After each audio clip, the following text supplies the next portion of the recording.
কাশ্মীর বা ভূস্বর্গ, একটা কথা খুবই প্রচলিত। পৃথিবীতে যদি কোথাও স্বর্গ থেকে থাকে তাহলে সেটা এখানেই। আর কথাটা যে কতটা সত্য তার প্রমাণ কিন্তু আমরা দিতে চলেছি আগামী কয়েকটি পর্বে। আপনাদের সাথে শেয়ার করব আমাদের কাশ্মীর ভ্রমণের অভিজ্ঞতা, কিভাবে যাবেন, কোথায় থাকবেন আর কি কি দেখবেন, সব তথ্য থাকছে আমাদের ভিডিওতে। তো চলুন শুরু করা যাক। আমাদের ট্রেন 11:55 হাওড়া থেকে, হিমগিরি এক্সপ্রেস। সেই মতো চলে এলাম হাওড়াতে। মঙ্গলবার, শুক্রবার আর শনিবার 3 দিন এই ট্রেন ছাড়ে হাওড়া থেকে। অফিস করে আরামসে ধরা যায় এই ট্রেন। নেক্সট ডে আমাদের সারাদিন কাটলো ট্রেনেই। এর পরের দিন মানে তৃতীয় দিন ট্রেনটা জম্মু পৌঁছায় দুপুর 1টার সময়। আজ আমরা যাব পাটনিটপে। জম্মু থেকে পাটনিটপের ডিস্টেন্স 110 কিলোমিটার। টাইম লাগে মোটামুটি 3.5 ঘন্টার মতো। পাটনিটপের আশেপাশে অনেক কিছু সাইট সিইং থাকলেও আমরা সেরকম কিছু সাইট সিইং করিনি, কারণ বেসিক্যালি এটা আমাদের একটা নাইট হল্ট ছিল। আশেপাশে জায়গাগুলো আমরা পায়ে হেঁটেই ঘুরেছি। পাটনিটপে আমরা ছিলাম হোটেল ফরেস্ট ভিউতে। বাজেট ক্যাটাগরি হোটেলের মধ্যে এই হোটেলটা কিন্তু বেশ ভালো, আর আমাদের রুমটাও দারুণ ছিল। আমি ফোন নম্বরটা শেয়ার করলাম, আপনারা যদি চান এখানে বুক করতে পারেন। আজ আমাদের ট্যুরের ডে 4। আজ আমরা যাব শ্রীনগরে। পাটনিটপ থেকে শ্রীনগরের ডিস্টেন্স 168 কিলোমিটার। টাইম লাগে মোটামুটি 5-6 ঘন্টার মতো। কিন্তু সমস্যা বাধে এখানকার রাস্তা একবার জ্যাম লেগে গেলে অনেকটা টাইম লেগে যায় পৌঁছাতে। তাই আপনারা যেদিনকার শ্রীনগর যাবেন সেদিনকার একটু টাইম নিয়ে হাতে বেরোবেন। শ্রীনগর যাওয়ার রাস্তাতেই পড়ে বাগলিহাট ড্যাম, পাটনিটপ থেকে যার ডিস্টেন্স 32 কিলোমিটার। চেনাব নদীর ওপর তৈরি হয়েছে এই হাইড্রো ইলেকট্রিক পাওয়ার প্রজেক্ট। আমরা ব্রেকফাস্ট এখানেই করেছিলাম। এরপর বানিহাল জওহরলাল নেহেরু টানেল ক্রস করে আমরা পৌঁছে গেলাম শ্রীনগর উপত্যকায়। এই জওহরলাল নেহেরু টানেল জম্মু আর শ্রীনগর দুটো জায়গাকে কানেক্ট করে। এই টানেল ক্রস করার পরেই আপনারা পৌঁছে যাবেন শ্রীনগর ভ্যালিতে।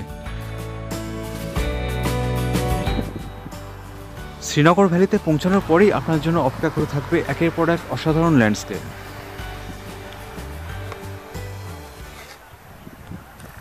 শ্রীনগর যাওয়ার পথেই পড়বে সাঙ্গাম নামে একটি ভিলেজ, যা কাশ্মীর উইলো ব্যাটের জন্য বিখ্যাত।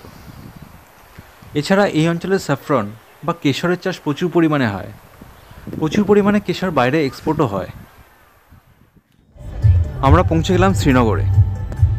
পাটনিটপ থেকে আমাদের টাইম লাগলো প্রায় 7 ঘন্টার মতো, যদিও আমরা মাঝে অনেকক্ষণ দাঁড়িয়েছিলাম অনেক জায়গাতেই। ইনশাআল্লাহ রহমান রহিম।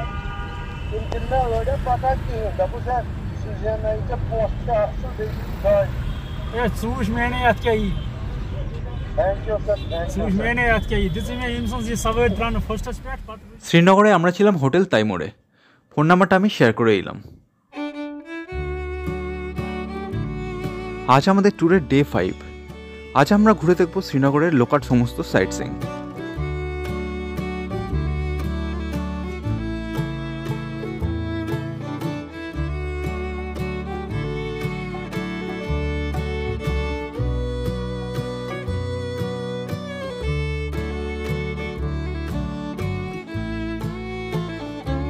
প্রথমে আমরা চলে এলাম জওহরলাল নেহেরু বোটানিক্যাল গার্ডেনে।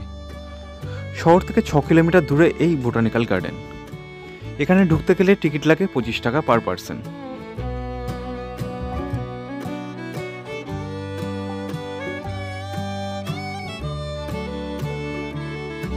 জাবারওয়ান মাউন্টেন রেঞ্জের সামনে এই পার্কটা কিন্তু বেশ সুন্দর।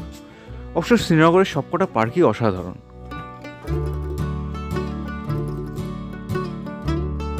এবার আমরা চলে এলাম পরিমহলে।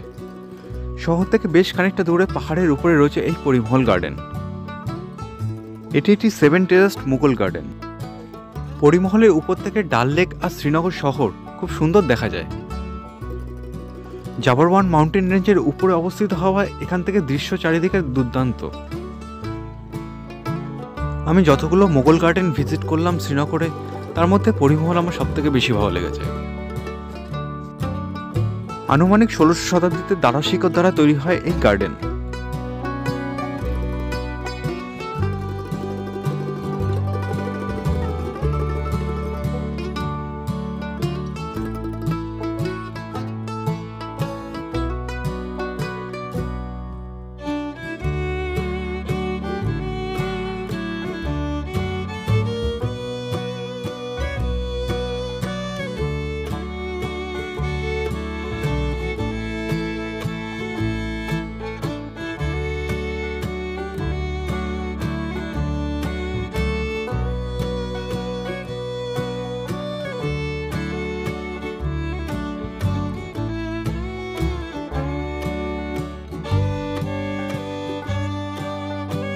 এখন আমরা চলে এলাম ইন্দিরা গান্ধী মেমোরিয়াল টিউলিপ গার্ডেনে।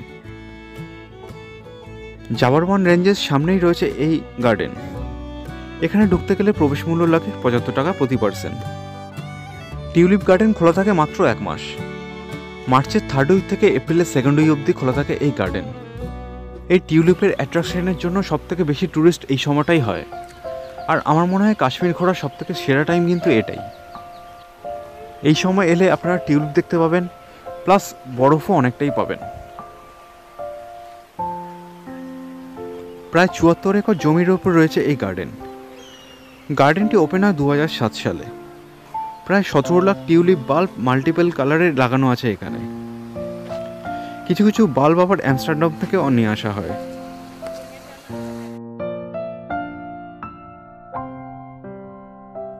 এখানে প্রায় 73 রকমের টাইপের টিউলিপ রয়েছে।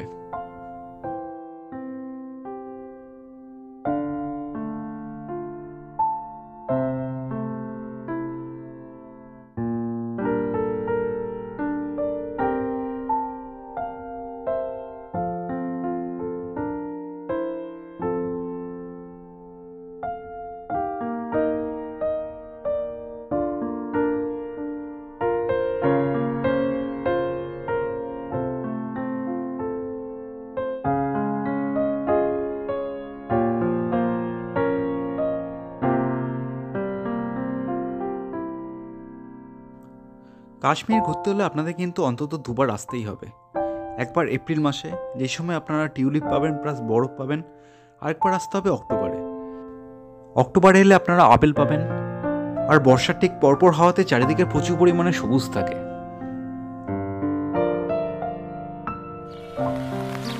আমরা এখন চলে এলাম নিশাদবাগে। আর হঠাৎ করে তুমুল বেগে বৃষ্টি শুরু হলো।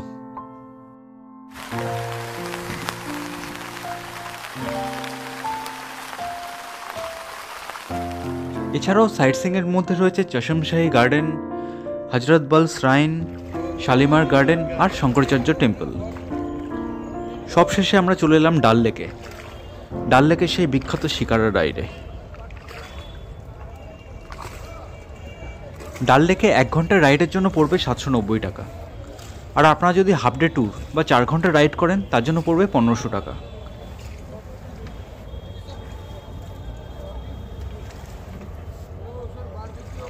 আজকের আবহাওয়াটা ভারী অদ্ভুত টাইপের। একবার করে বৃষ্টি আসছে আর একবার করে রোদ উঠছে। শিকারা রাইড শেষে আমরা যখন আজ হাউস বোটে এলাম তখন চারিদিকটা দেখি মেঘে ছেয়ে গেছে। আজ আমাদের নাইট স্টে এই হাউস বোটেই।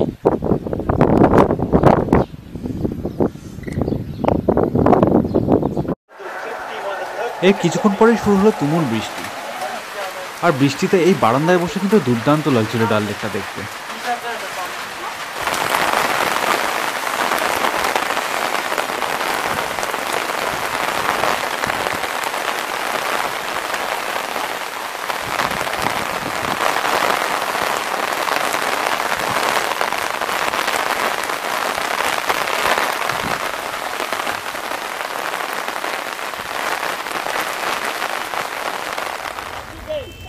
সন্ধে হতেই বৃষ্টি থেমে গেল।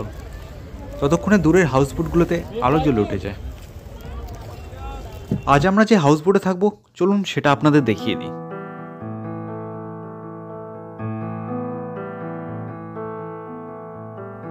ডাল লেকের সামনেই রয়েছে একটি ব্যালকনি। ব্যালকনিতে দাঁড়ালেই আপনারা ডাল লেক দেখতে পাবেন। আর ব্যালকনি থেকে ভেতরের রুমের ভেতর ঢুকেই প্রথমে চোখে পড়বে এই লিভিং রুমটা।